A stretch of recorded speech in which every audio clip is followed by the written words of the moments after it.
मेरे प्रिय विद्यार्थियों, आज हम लोग चर्चा करेंगे संधि प्रकरण में। हमारा अगला जो नेक्स्ट संधि है वो आपकी यण संधि है। सूत्र इसका लिखा हुआ है इको यणच, यानी सीधे सूत्र कह रहा है कि इको य, यानी अगर ई के बाद आ आएगा तो यह हो जाएगा, ई के बाद अगर उ के बाद आ आएगा तो वा हो जाएगा, और अगर री के बाद आ आएगा तो रा हो जाएगा। तीन इसके नियम हैं। क्या है? पहला है कि ई के बाद अगर आ आएगा तो या हो जाएगा।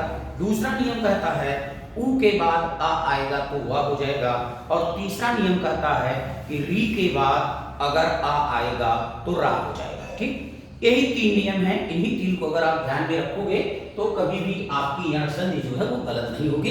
हमने नियम वाइज लिख करके आपको समझा दिया है। लास्ट में हम चर्चा करेंगे कि इसमें कौन से महत्वपूर्ण हैं जो एग्जाम में पूछे गए हैं और जो एग्जाम में पूछे जा सकते हैं। तो सबसे पहले नियम नंबर 1 आप देखिए, ई प्लस आ, यानी ये आपका ह्रस्व ई है और ह्रस्व आ है, यानी छोटी ई और छोटा आ। जब छोटी ई के बाद छोटा आ आएगा तो दोनों मिलकर यह हो जाएगा। उदाहरण, यदि प्लस अब यहां पर देखिए ई के बाद आ आया तो यह हो गया। इसको मैंने लिखा नहीं है क्योंकि बार बार जगह स्पेस नहीं है, समय लगता है। यहां पे देखिए ये ई है, ई के बाद आ आया है तो दोनों मिलकर के यह हो गया है। यहां पे देखिए यद्य। ठीक, दूसरा उदाहरण आपका अध्ययन है। यहां पर भी आप देखिए ई के बाद आ आया है और उसका या हो गया है। ठीक है, तीसरा उदाहरण अत्यधिक है। ई के बाद आ आया और दोनों मिलकर के या हो गया अत्यधिक। ठीक, फिर इसी तरह से आपका दूसरा जो उदाहरण है वो आप अगर यहां पे देखें, एक है रीत्यानुसार। इसमें रीति है, अनुसार है, यानी ई के बाद आपका आ आया तो या हो गया। फिर उसी तरह से अत्यर्थ में ई के बाद आ आया तो दोनों मिलकर के या हो गया। यहाँ पे भी या है और यहाँ पे भी आप देखेंगे ई प्लस आ बराबर या। ये आपका उदाहरण है, मतलब छोटी ई प्लस छोटा आ बराबर या। ठीक, दूसरा इसका नियम है कि यदि छोटी ई के बाद यानी ह्रस्व ई के बाद अगर दीर्घ आए तो भी दोनों मिलकर यह होगा, क्योंकि मैंने आपको पहले बताया कि ई के बाद जब भी आ आएगा तो वह या में परिवर्तन होगा, और उ के बाद आ आएगा तो वा में परिवर्तन होगा, री के बाद रा आएगा, आ आएगा तो रा में परिवर्तन होगा। दूसरी एक चीज और आपको ध्यान देना है कि जो दूसरा वर्ण इसका होगा हमेशा मात्रा उसी की होगी। ये आपको ध्यान में रखना है। क्या कि चूंकि दो वर्णों में विकार होता है, संधि में आप जानते हैं दो वर्णों में जो विकार होता है, परिवर्तन होता है, उसी प्रक्रिया को संधि कहा जाता है। तो जो इसका दूसरा वर्ण है यण संधि में, उसमें जो भी वर्ण आएगा, जो भी स्वर आएगा उसी की मात्रा लगेगी। यहाँ पे देखिए ई प्लस आ या, यानी यहाँ पे चूंकि छोटा था इसकी कोई मात्रा नहीं होती है, यह हुआ, यहाँ बड़ा आ गया उसकी मात्रा लग गई। इत्यादि इति प्लस आदि, यहाँ पर भी आप देखें ई है और प्लस आ है, दोनों मिलकर के या हो गया। अध्यापक में भी देखें ई है आ है, दोनों मिलकर के या हो गया अध्यापक। अत्याचार में भी देखें ई प्लस आ, दोनों मिलकर के या हो गया अत्याचार। फिर इसका तीसरा नियम है ई प्लस उ। ठीक है, मैंने आपसे कहा जो ये वर्ण होगा उसी की मात्रा लगेगी। ई प्लस उ यू हो गया। जैसे आपका उदाहरण है अत्युत्तम, अति प्लस उत्तम, ई प्लस उ बराबर यू हो गया। अब देखिए प्रत्युत्तर, यहाँ पे ई प्लस उ बराबर यू हो गया। फिर यहाँ पे देखिए प्रत्युत्तर, ई प्लस उ बराबर जो है आपका ये यू हो गया। ठीक है ना, तो जो भी आपका दूसरा वर्ण होगा उसी की मात्रा लगेगी।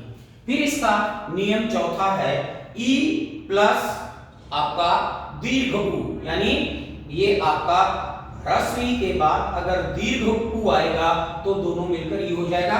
उदाहरण है न्यून, नी है, ये देखिए ई है प्लस बड़ा उ और दोनों मिलकर यू हो गया। यहाँ पे भी देखिए ई है प्लस बड़ा उ, दोनों मिलकर यू हो गया, न्यून ब्यू।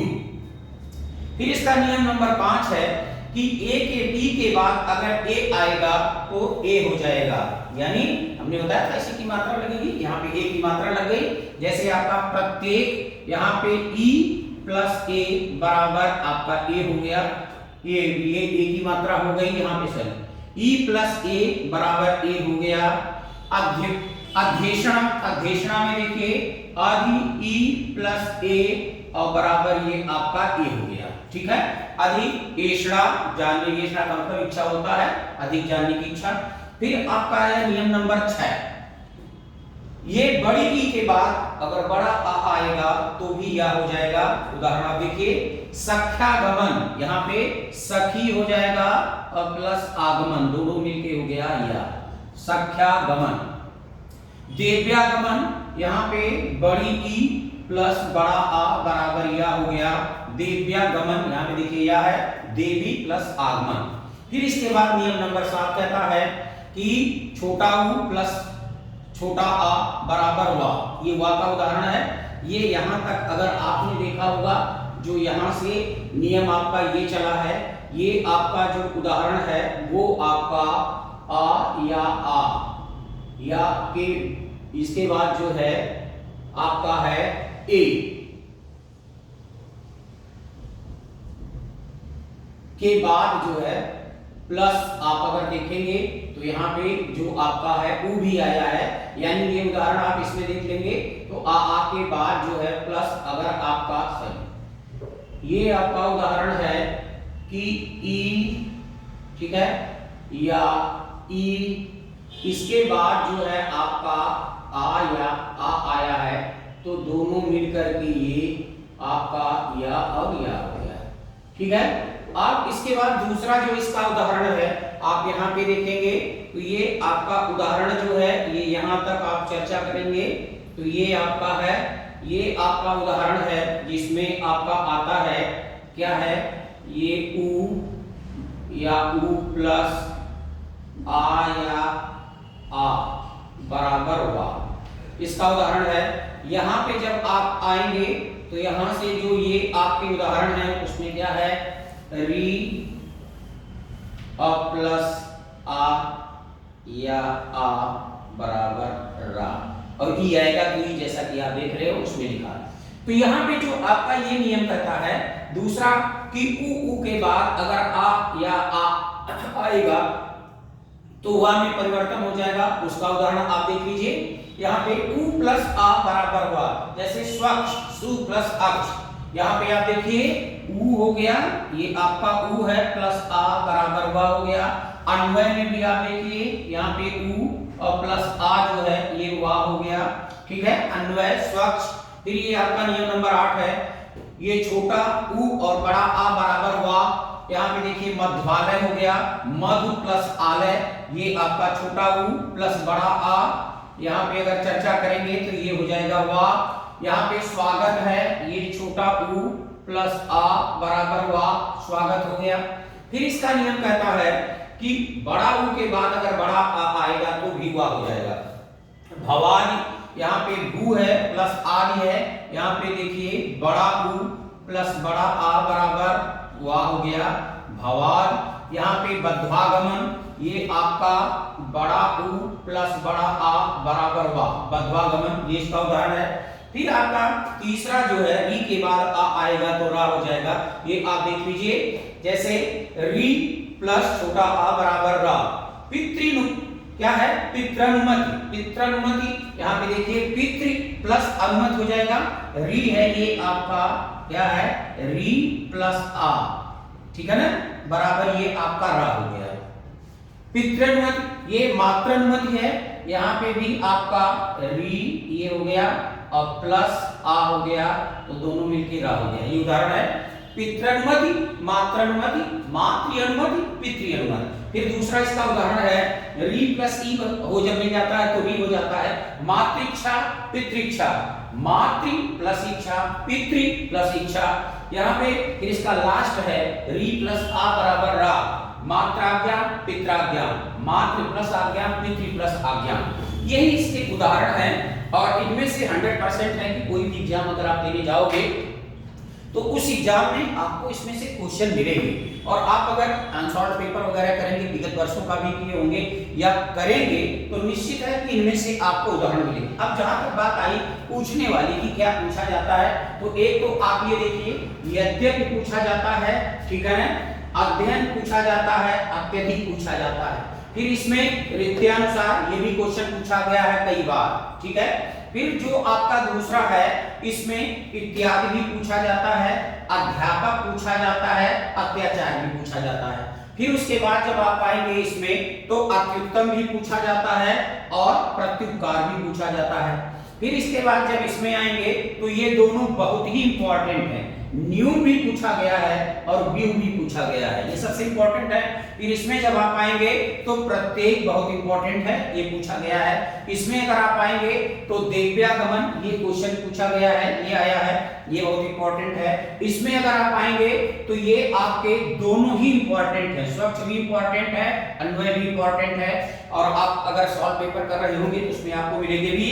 फिर उसके बाद जब आप इसमें आएंगे तो इसमें मध्यालय भी बहुत इंपॉर्टेंट है और स्वागत भी आपका इंपॉर्टेंट है, भवाद भी इंपॉर्टेंट है, बद्ध्वागमन भी इंपॉर्टेंट है, क्योंकि हम अक्सर उदाहरण वही लेते हैं जो महत्वपूर्ण होते हैं। ये भी आपके क्वेश्चन पूछे गए हैं। और इसमें अगर आप जाएंगे तो इसमें ज्यादातर मात्राज्ञा और पित्राज्ञा ये वाले क्वेश्चन जो है ये पूछे गए हैं। बाकी ये मातृक्षा और पितृक्षा भी पूछी गई है, लेकिन पितृनुमति मातृनुमति बहुत कम पूछा गया है, रेयर कहीं पूछा गया होगा। ज्यादातर मात्राज्ञा पित्राज्ञा पूछा जाता है। इसमें कौन सी संधि है तो आप बताएंगे कि यण संधि है, ठीक है। तो इस तरह से हमने यण संधि पे चर्चा की और मुझे पूरा विश्वास है कि अगर आप इस पे क्या नाम है देखेंगे, आप पीछे के विगत वर्षों के पेपर भी कर रहे होंगे, किसी भी चीज में अगर आपने संधि पढ़ा होगा या संधि का पेपर आप कर रहे होंगे, आपके सिलेबस में संधि होगी, तो 100% मैं आपको आश्वासन देता हूं और गारंटी के साथ कह भी सकता हूं कि इसमें से आपको क्वेश्चन मिले होंगे। आने वाली जो एग्जाम है उसमें 100% मिलने की संभावना भी है। और इन्हीं शुभेच्छाओं के साथ कि आप अपने लक्ष्य को पूरी तरह से समर्पित होकर प्राप्त करें, ईश्वर से मेरी यही कामना है। और इसी शुभकामना के साथ मैं अपनी वाणी को विराम देता हूं और पुनः एक बार आपसे मैं अपेक्षा करता हूं कि आप मेरे चैनल को ज्यादा से ज्यादा लाइक करेंगे, ज्यादा से ज्यादा सब्सक्राइब करेंगे और मित्रों दोस्तों के बीच में भी इसकी चर्चा करेंगे, क्योंकि कर भला हो भला। इसी साधुवाद के साथ धन्यवाद, नमस्कार।